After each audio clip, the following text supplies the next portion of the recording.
Say what you want about the product placement in this movie, but one thing's for sure, it worked. Yeah. Go Power Rangers.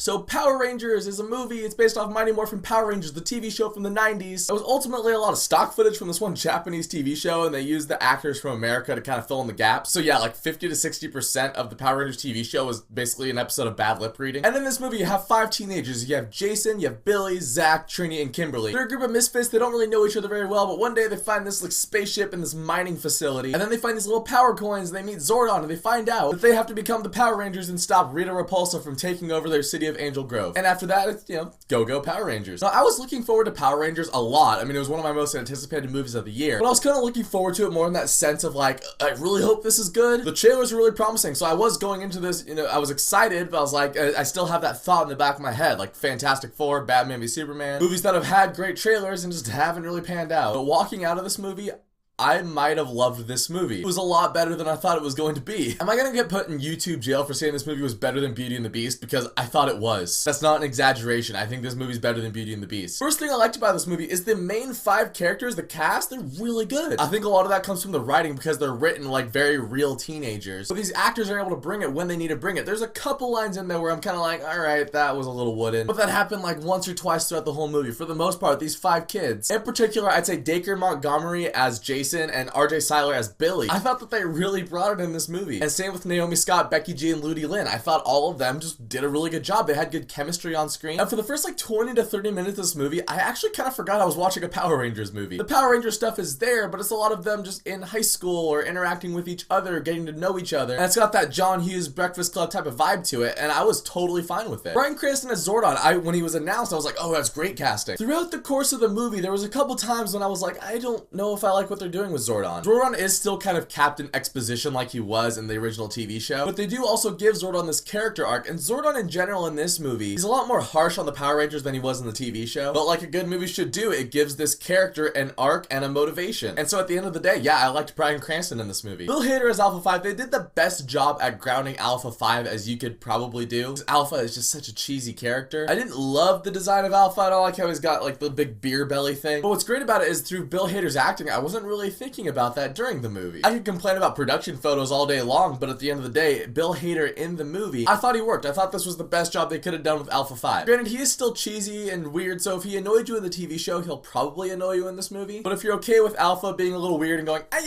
Zordon, then I think you'll be okay with him in this movie. The one person in this movie that I'm kind of mixed on, though, is Elizabeth Banks as Rita. The first couple scenes with Rita, I actually was a little freaked out. I was like, whoa, this is kind of dark. And I was legitimately, like, intimidated by her. But then as the movie progressed, primarily when she started talking, you could tell she was really hamming it up. She was getting really cheesy, which would be fine if the rest of the movie was really cheesy, but it's not.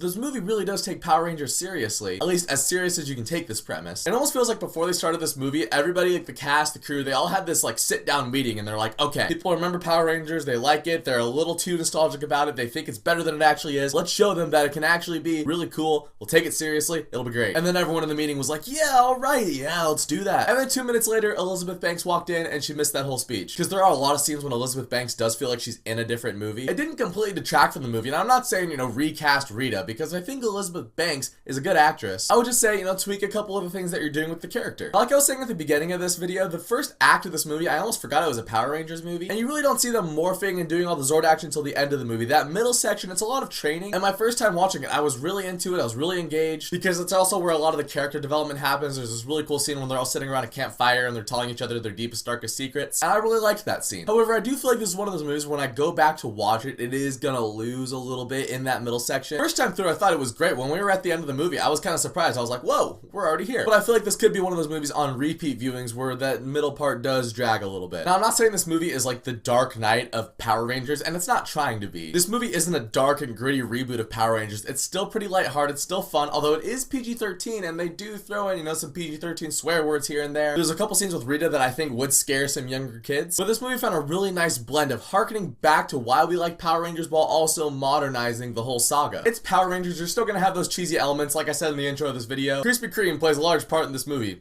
That should kind of give you an idea of how much cheese is in this thing. However, I feel like the cheese and the serious elements were able to mesh, and there was actually a couple scenes when I was so invested in the characters that I was getting kind of emotional. Yeah, emotions in a Power Rangers movie.